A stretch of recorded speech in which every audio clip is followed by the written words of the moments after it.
वैसे तो पूरे यूपी में लोकसभा चुनाव की गहमागहमी का माहौल है, लेकिन मथुरा के वृंदावन का चुनावी रुख अलग ही है।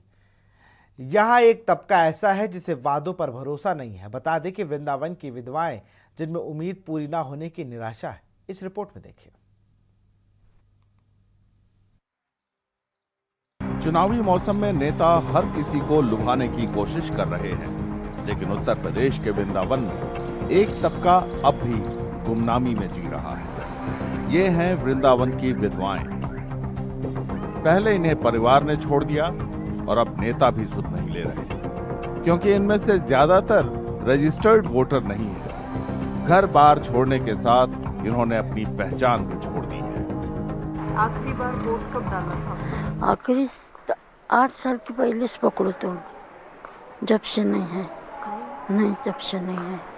तो आपको नहीं लगता कि सरकार बन रही है तो उसमें आपका भी एक वोट होना चाहिए? हाँ, तो लगता तो सही, पर इधर किसको बोलना अपन। एक अनुमान के मुताबिक मथुरा लोकसभा सीट के वृंदावन, गोवर्धन और राधा कुंड में 10 से 12,000 विधवाएं रहती हैं। इनमें 10% से भी कम के पास वोटर आईडी कार्ड है।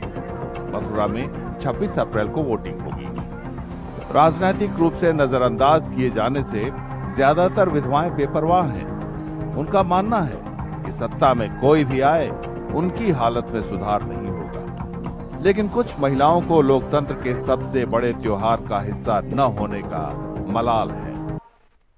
मैं यहाँ राष्ट्र का हूँ, मेरे देने का हक है। हाँ, देना चाहिए, जरूर बनना चाहिए मेरे आईडी कार्ड यहाँ का। ज्यादातर महिलाएं क्या तो भीख मांगती हैं, या मंदिर के बाहर भंडारे का इंतजार करती हैं, या फिर महज 20 रुपये के लिए घंटों गाती हैं। ये मुख्य रूप से पश्चिम बंगाल, महाराष्ट्र और झारखंड से आई हैं। उन्हें घर वालों ने छोड़ दिया। वृंदावन में उन्हें जिंदा रहने के लिए भारी संघर्ष करना पड़ता है। विधवाएं संगठन के रूप में लामबंद नहीं है, लिहाजा ये राजनीतिक दलों का वोट बैंक भी नहीं है। उम्र के आखिरी पड़ाव पर उनमें वोटर आईडी कार्ड बनवाने की ताकत भी नहीं बची है। कह सकते हैं कि उन्हें बची हुई जिंदगी बिना किसी पहचान के बितानी पड़ रही है। चुनाव होने वाली है, जानती हूँ, सब सुना है। बंगाल की अवस्था तो बहुत गंभीर है, वो भी तो पता है। 80 साल उम्र हमारा, कितना दिन जीऊंगी? सरकार की ये लूंगी, जितना दिन हम सरकार की ये सब घूमूंगी, उससे तो अच्छा है बैठे बैठे नाम करूंगी। विधवाओं के लिए काम करने वाले एनजीओ का कहना है कि उनके पास संसाधन सीमित होते हैं और काम ज्यादा। मैत्री एनजीओ ने मशहूर टीवी शो सत्यमेव जयते में विधवाओं की दुर्दशा का जिक्र किया था। ये संस्था करीब 400 विधवाओं के लिए काम करती है, लेकिन लाख कोशिशों के बावजूद उनके वोटर आईडी कार्ड बनवाने में नाकाम रही है। Unfortunately, just about 5 to 7% maybe, but that also we've tried and we've not succeeded. They are all very, very aware of what is going on in the country.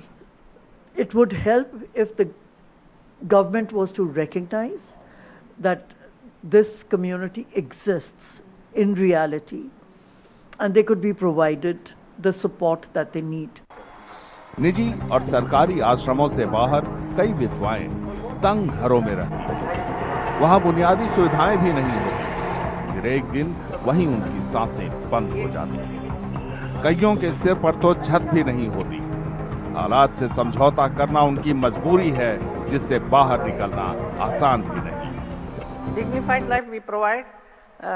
We just go and see there is one Krishna Kutir is made by Menaka ji. Nobody wants to go there. Even that time it was difficult to call them. Please आप इधर रहिए, आपको सब कुछ यहाँ मिलेगा। यहाँ आने को तैयार नहीं है। They love to stay in this place only, where they are living in the congested area. वजह जो भी हो, हकीकत ये है कि 140 करोड़ आबादी वाले देश में करीब 97 करोड़ वोटर हैं, लेकिन इन कुछ एक हजार महिलाओं की किस्मत शायद कभी नहीं बदलेगी। लिहाजा 4 जून को केंद्र में सरकार चाहे जिसकी भी बने, इन महिलाओं की जिंदगी में शायद ही कोई बदलाव आए।